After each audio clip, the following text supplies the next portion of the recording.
Negara X telah mengalami konflik bersenjata selama lebih dari 1 dekade yang disebabkan oleh persaingan politik dan perebutan sumber daya alam.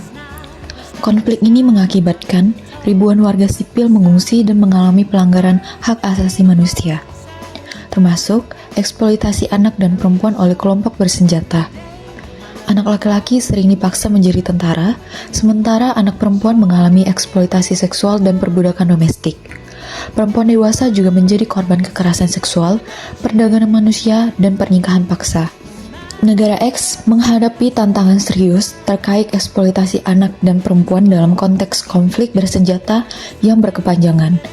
Berikut adalah analisis mengenai peraturan, penanganan, pencegahan, dan tantangan yang dihadapi dalam kasus ini.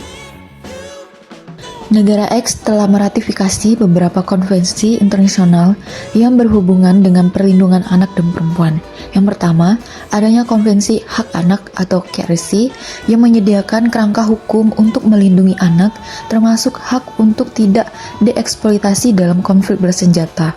Yang kedua, Konvensi Penghapusan Segala Bentuk Diskriminasi Terhadap Perempuan atau KENDAW yang mengharuskan negara untuk menghapus diskriminasi dan melindungi hak-hak perempuan, terutama dalam situasi konflik. Yang ketiga, Undang-Undang Pemberantasan Tindak Pidana Perdagangan Orang, Undang-Undang Nomor 21 Tahun 2007, yang mengatur pencegahan dan penanganan perdagangan manusia termasuk eksploitasi seksual dan perbudakan domestik. Yang keempat, Peraturan Menteri Negara Pemberdayaan Perempuan dan Perlindungan Anak menetapkan standar pelayanan bagi perempuan dan anak korban kekerasan serta rehabilitas sosial.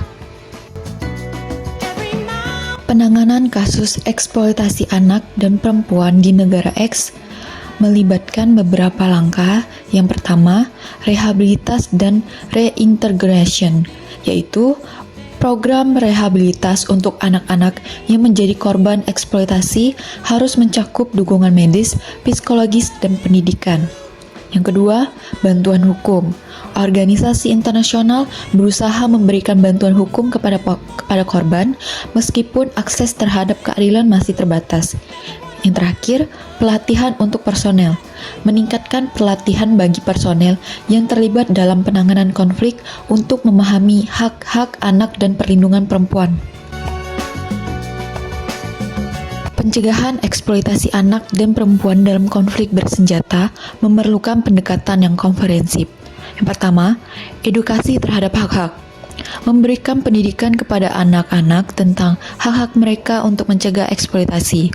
Yang kedua, pemberdayaan anak.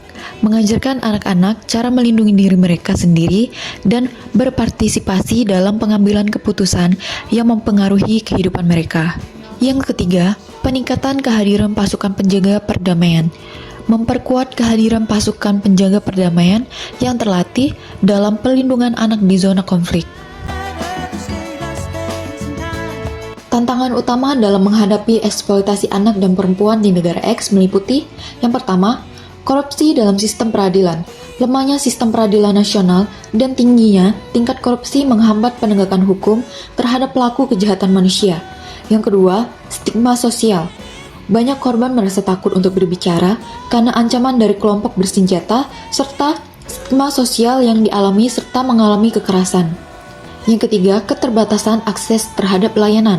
Meskipun ada upaya dari organisasi internasional, akses terhadap layanan rehabilitas dan keadilan masih sangat terbatas bagi banyak korban.